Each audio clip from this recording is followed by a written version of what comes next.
ਪ੍ਰੀਤ ਭੱਜੀ ਭੱਜੀ ਸ਼ਮਸ਼ਾਨ ਘਾਟ ਆਉਂਦੀ ਹੈ ਅਤੇ ਆਪਣੀ ਮ੍ਰਿਤਕ ਮਾਂ ਦਾ ਚਿਹਰਾ ਵੇਖ ਕੇ ਉਸ ਦੀ ਲਾਸ਼ ਨੂੰ ਵੇਖ ਕੇ ਲਾਸ਼ ਨਾਲ ਲਿਪਟ ਕੇ ਉੱਚੀ ਉੱਚੀ ਰੋਣ ਲੱਗਦੀ ਹੈ। ਉਸ ਦੀਆਂ ਚੀਕਾਂ ਆਸੇ-ਪਾਸੇ ਖੜੇ ਲੋਕਾਂ ਦਾ ਸੀਨਾ ਚੀਰ ਰਹੀਆਂ ਸਨ। ਫਿਰ ਪ੍ਰੀਤ ਆਪਣੇ ਭਰਾ ਨੂੰ ਕਹਿੰਦੀ ਹੈ ਕਿ ਵੀਰੇ, ਤੁਹਾਨੂੰ ਇੰਨੀ ਕੀ ਕਾਹਲੀ ਸੀ ਮਾਂ ਨੂੰ ਸ਼ਮਸ਼ਾਨ ਘਾਟ ਲੈ ਕੇ ਆਉਣ ਦੀ? ਤੁਸੀਂ ਮੇਰਾ ਇੰਤਜ਼ਾਰ ਤਾਂ ਕਰ ਸਕਦੇ ਸੀ। ਮੈਂ ਕੁਝ ਸਮਾਂ ਮਾਂ ਨਾਲ ਬਿਤਾਉਣਾ ਚਾਹੁੰਦੀ ਸੀ। ਤਾਂ ਉਸਦੇ ਭਰਾ ਨੇ ਕਿਹਾ ਕਿ ਭੈਣੇ, ਤੂੰ ਆਉਣ ਵਿੱਚ ਬਹੁਤ ਲੇਟ ਹੋ ਗਈ ਸੀ। ਅਸੀਂ ਮਾਂ ਦੀ ਮ੍ਰਿਤਕ ਦੇਹ ਨੂੰ ਇੰਨਾ ਟਾਈਮ ਨਹੀਂ ਰੱਖ ਸਕਦੇ ਸੀ। ਤਾਂ ਉਸਨੇ ਕਿਹਾ ਕਿ ਰਸਤੇ ਵਿੱਚ ਮੇਰੀ ਕਾਰ ਖਰਾਬ ਹੋ ਗਈ ਸੀ, ਇਸ ਲਈ ਮੈਂ ਲੇਟ ਹੋ ਗਈ। ਇੰਨਾ ਕਹਿੰਦੇ ਹੋਏ ਪ੍ਰੀਤ ਨੇ ਆਪਣੀ ਮਾਂ ਦੇ ਮ੍ਰਿਤਕ ਸਰੀਰ ਨੂੰ ਛੋਹ-ਛੋਹ ਕੇ ਵੇਖਿਆ ਅਤੇ ਰੋਣ ਲੱਗੀ। ਪ੍ਰੀਤ ਨੇ ਵੇਖਿਆ ਕਿ ਉਸ ਦੀ ਮਾਂ ਦੇ ਮੱਥੇ ਤੇ ਇੱਕ ਪੱਟੀ ਬੰਨ੍ਹੀ ਹੋਈ ਹੈ। ਉਹ ਆਪਣੀ ਮਾਂ ਦੇ ਮੱਥੇ ਤੇ ਬੰਨ੍ਹੀ ਪੱਟੀ ਵੇਖ ਕੇ ਹੈਰਾਨ ਰਹਿ ਜਾਂਦੀ ਹੈ ਅਤੇ ਉਸ ਦੀ ਸਾਰੀ ਬੋਡੀ ਨੂੰ ਟੋਹ-ਟੋਹ ਕੇ ਵੇਖਣਾ ਸ਼ੁਰੂ ਕਰਦੀ ਹੈ। ਪ੍ਰੀਤ ਦੀ ਮਾਂ ਗੁਰਮੇਲ ਕੌਰ ਅਤੇ ਪਿਤਾ ਸੁਰਜੀਤ ਸਿੰਘ ਨੇ ਆਪਣੇ ਦੋਨਾਂ ਬੱਚਿਆਂ ਨੂੰ ਵਧੀਆ ਪੜ੍ਹਾ ਲਿਖਾ ਕੇ ਆਪਣੇ ਪੈਰਾਂ ਸਿਰ ਖੜੇ ਕੀਤਾ ਸੀ।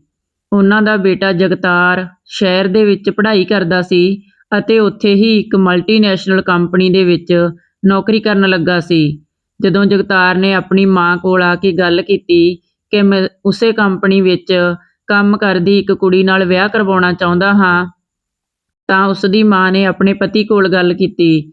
ਦੋਨੋਂ ਜੀ ਸੋਚਦੇ ਨੇ ਕਿ ਆਪਾਂ ਤਾਂ ਇਸ ਦਾ ਰਿਸ਼ਤਾ ਮੇਰੇ ਦੋਸਤ ਦੀ ਕੁੜੀ ਨਾਲ ਕਰਨ ਬਾਰੇ ਸੋਚਦੇ ਸੀ, ਪਰ ਗੁਰਮੇਲ ਕੌਰ ਨੇ ਕਿਹਾ ਕਿ ਸਾਡੇ ਲਈ ਸਾਡੇ ਬੱਚੇ ਦੀ ਖੁਸ਼ੀ ਜ਼ਰੂਰੀ ਹੈ।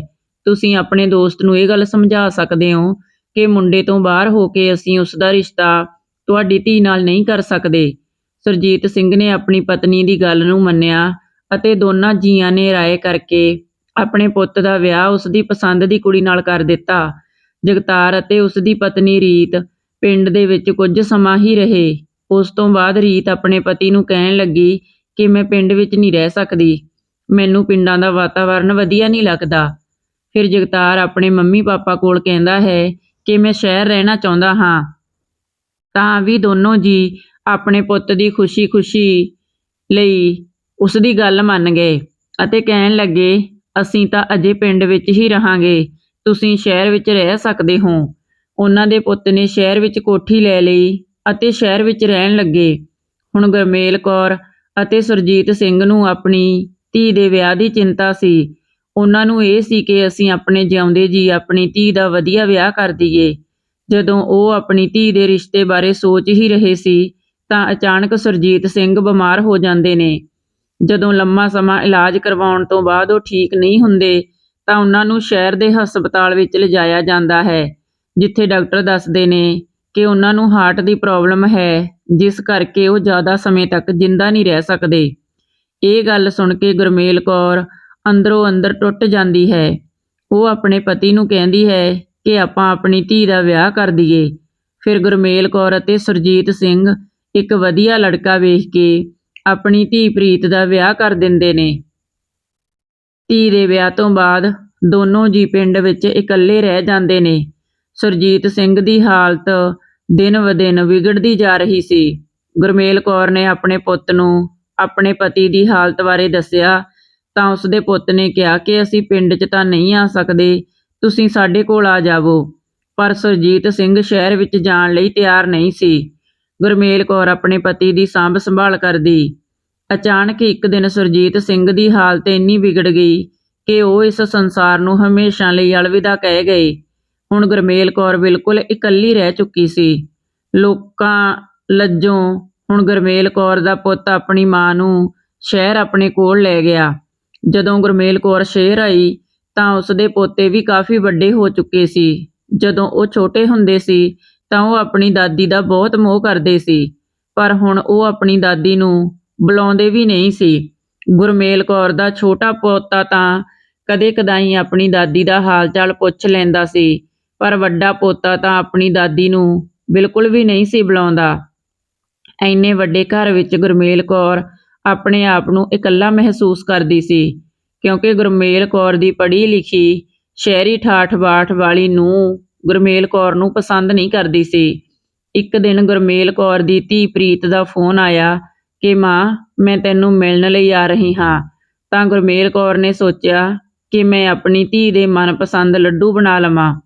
ਉਹ ਰਸੋਈ ਵਿੱਚ ਲੱਡੂ ਬਣਾਉਣ ਚਲੀ ਗਈ, ਪਰ ਉਸਦੀ ਨੂੰਹ ਇਹ ਸਭ ਦੇਖ ਕੇ ਖਿਝ ਗਈ ਅਤੇ ਉਸਨੇ ਆਪਣੇ ਪੁੱਤਰ ਵਿੱਚੋਂ ਦੀ ਗੱਲ ਕੱਢਦੇ ਹੋਏ ਕਿਹਾ ਕਿ ਪੁੱਤ, ਤੈਨੂੰ ਪਤਾ ਹੋਣਾ ਚਾਹੀਦਾ ਕਿ ਸਾਰਾ ਦਿਨ ਮਿੱਠਾ ਨਹੀਂ ਖਾਂਦੇ ਹੁੰਦੇ।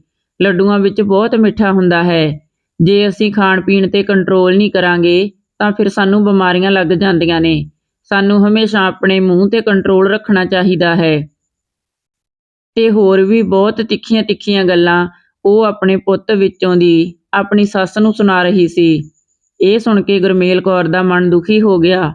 ਸ਼ਾਮ ਨੂੰ ਜਦੋਂ ਉਸਦਾ ਪੁੱਤ ਘਰ ਆਇਆ ਤਾਂ ਉਸਨੇ ਆਪਣੇ ਪੁੱਤ ਨੂੰ ਕਿਹਾ ਕਿ ਮੈਨੂੰ ਨੂੰਹ ਖਾਣ ਪੀਣ ਦੀ ਕੋਈ ਵੀ ਚੀਜ਼ ਖਾਣ ਨਹੀਂ ਦਿੰਦੀ। ਮੈਨੂੰ ਸਾਰਾ ਦਿਨ ਸੁਣਾਉਂਦੀ ਰਹਿੰਦੀ ਹੈ, ਤਾਨੇ ਮਿਹਣੇ ਮਾਰਦੀ ਹੈ। ਤਾਂ ਜਗਤਾਰ ਆਪਣੀ ਪਤਨੀ ਕੋਲ ਗਿਆ ਅਤੇ ਉਸਨੇ ਆਪਣੀ ਪਤਨੀ ਰੀਤ ਨੂੰ ਕਿਹਾ ਕਿ ਰੀਤ, ਤੂੰ ਮਾਂ ਨੂੰ ਸਾਰਾ ਦਿਨ ਕਿਉਂ ਟੋਕਦੀ ਰਹਿੰਦੀ ਹੈ? ਮਾਂ ਨੇ ਕੀ ਮਾੜਾ ਕੀਤਾ ਹੈ?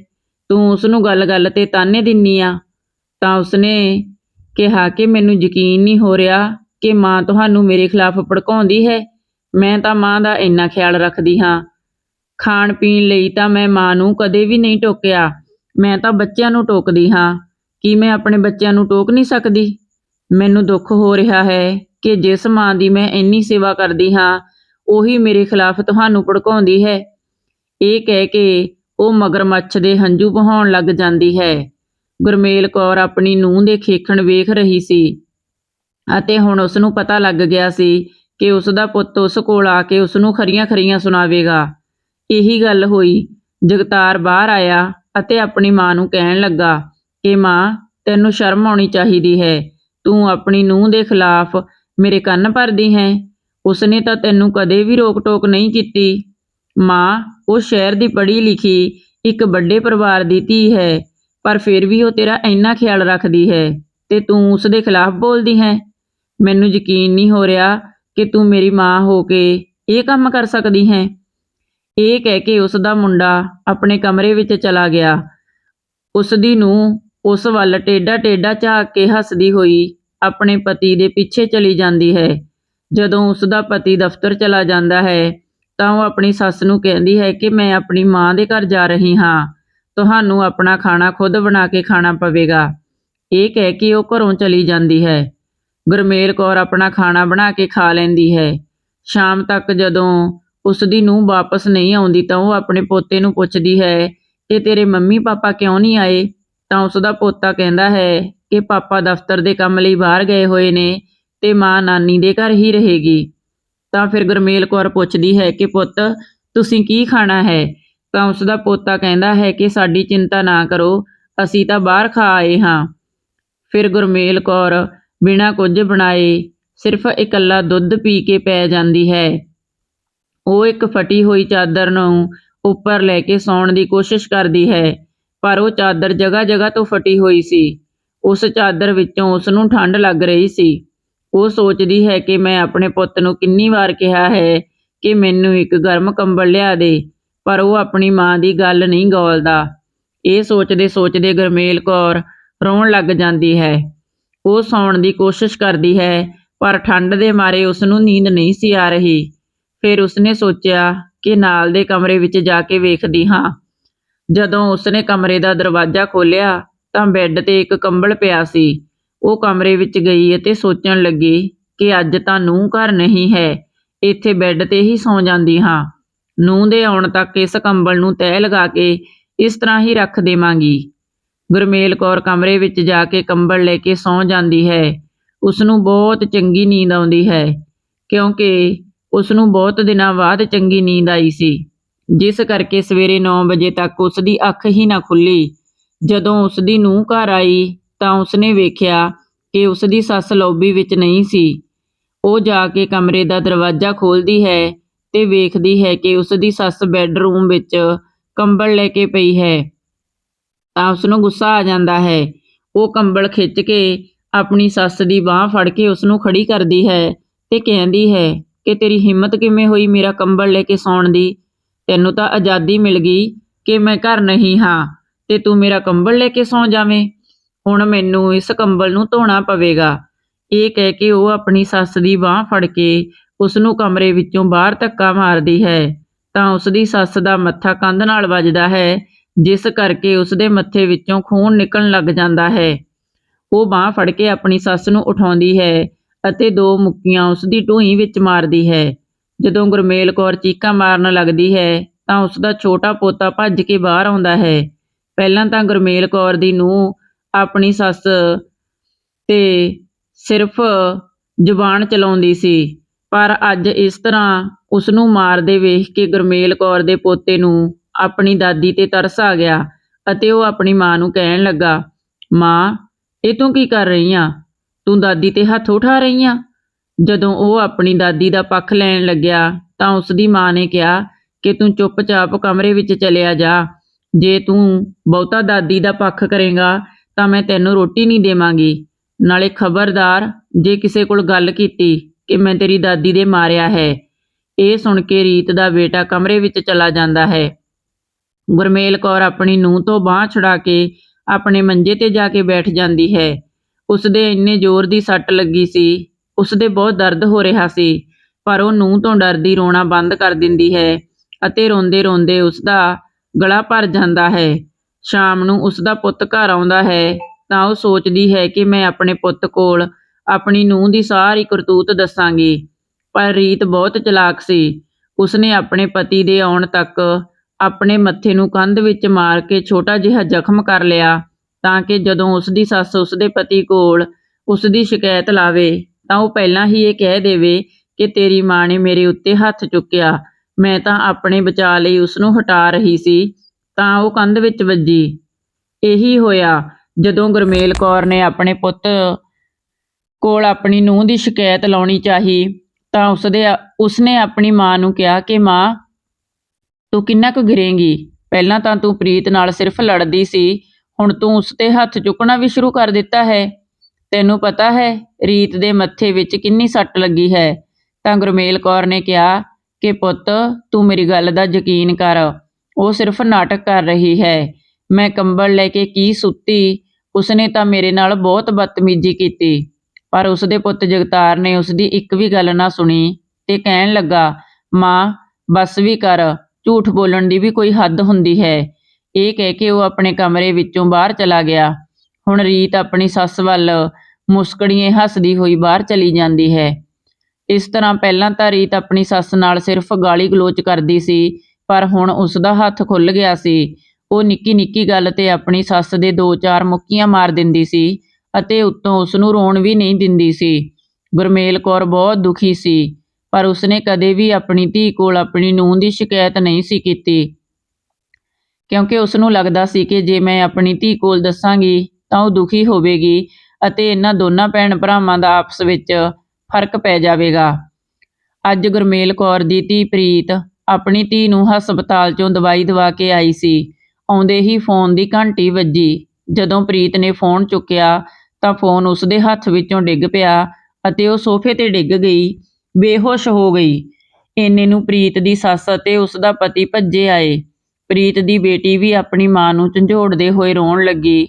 ਉਹਨਾਂ ਨੂੰ ਲੱਗਿਆ ਕਿ ਅਜਿਹਾ ਕੀ ਫੋਨ ਆਇਆ ਕਿ ਪ੍ਰੀਤ ਬੇਹੋਸ਼ ਹੋ ਗਈ। ਪ੍ਰੀਤ ਦਾ ਪਤੀ ਫੋਨ ਚੁੱਕ ਕੇ ਕੰਨ ਨਾਲ ਲਾਉਂਦਾ ਹੈ ਤਾਂ ਉਸਨੂੰ ਖਬਰ ਮਿਲਦੀ ਹੈ ਕਿ ਪ੍ਰੀਤ ਦੀ ਮਾਂ ਦੀ ਮੌਤ ਹੋ ਗਈ ਹੈ।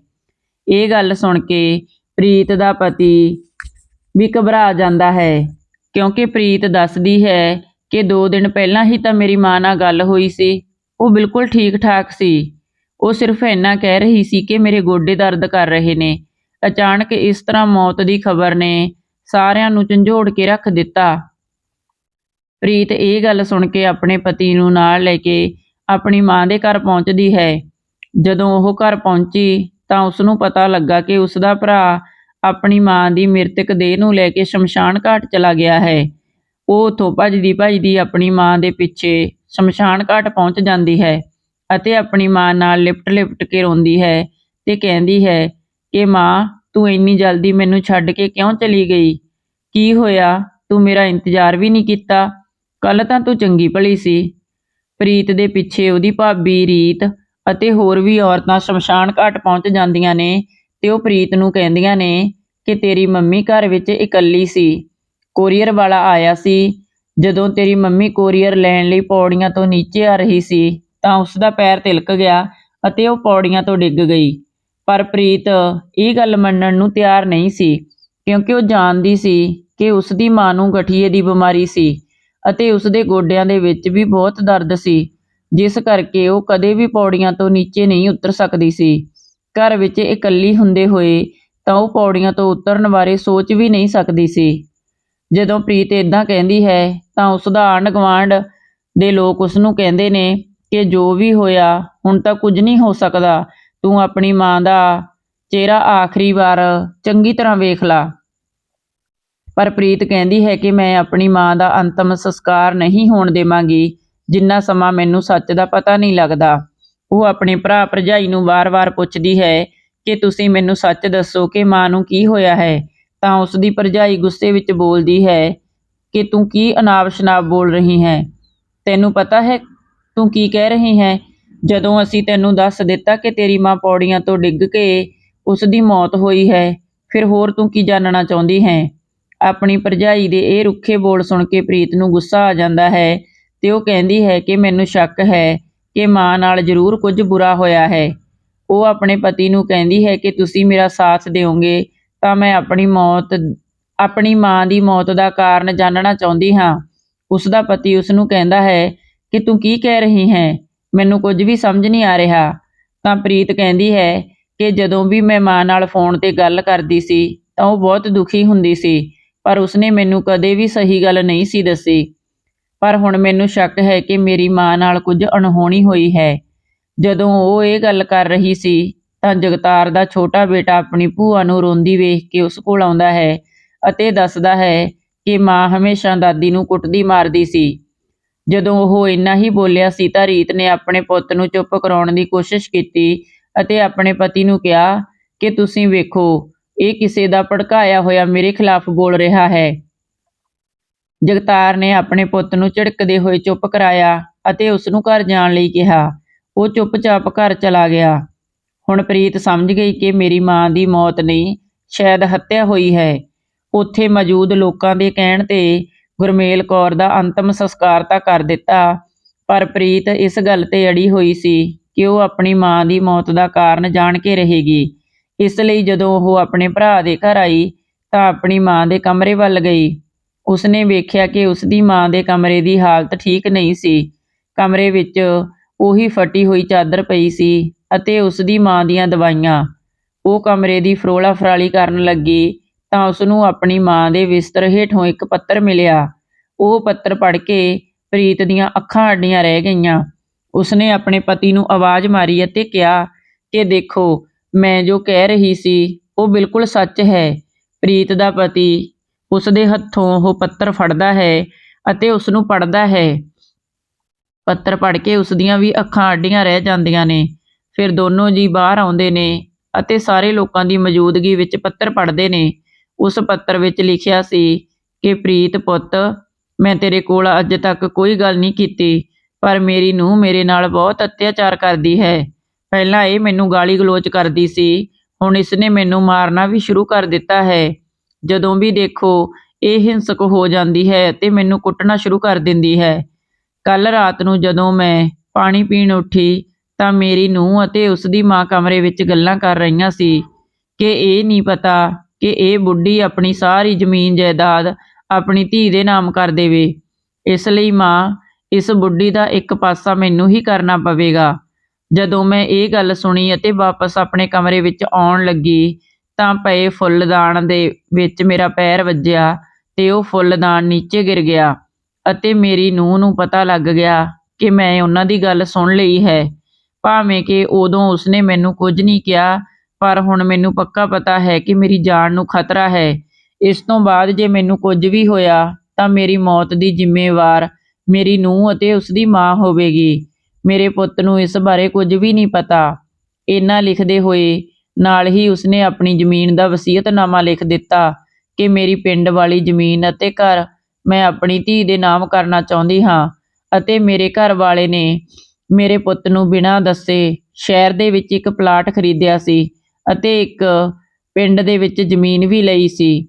ਉਹ ਜ਼ਮੀਨ ਅਤੇ ਸ਼ਹਿਰ ਵਾਲਾ ਪਲਾਟ ਮੈਂ ਬਿਰਧ ਆਸ਼ਰਮ ਨੂੰ ਦਾਨ ਕਰਦੀ ਹਾਂ। ਮੇਰੀ ਕਿਸੇ ਵੀ ਪ੍ਰਾਪਰਟੀ ਵਿੱਚੋਂ ਮੇਰੇ ਪੁੱਤ ਨੂੰ ਕੁਝ ਵੀ ਨਹੀਂ ਮਿਲਣਾ ਚਾਹੀਦਾ, ਕਿਉਂਕਿ ਇਹਨਾਂ ਦੋਨਾਂ ਨੇ ਸਾਨੂੰ ਜਿਉਂਦੇ ਜੀ ਤੜਫਾਇਆ ਹੈ। ਇਹ ਪੱਤਰ ਪੜ੍ਹਦੇ ਪ੍ਰੀਤ ਤਾਂ ਧਾਹਾਂ ਮਾਰ ਕੇ ਰੋਣ ਲੱਗ ਜਾਂਦੀ ਹੈ ਅਤੇ ਉੱਥੇ ਖੜੇ ਸਾਰੇ ਲੋਕ ਚੌਂਕ ਜਾਂਦੇ ਨੇ। ਫਿਰ ਪ੍ਰੀਤ ਦੇ ਘਰ ਵਾਲਾ ਪੁਲਿਸ ਨੂੰ ਫੋਨ ਕਰਦਾ ਹੈ। ਪੁਲਿਸ ਰੀਤ ਅਤੇ ਉਸ ਦੀ ਮਾਂ ਨੂੰ ਗ੍ਰਿਫਤਾਰ ਕਰਕੇ ਲੈ ਜਾਂਦੀ ਹੈ।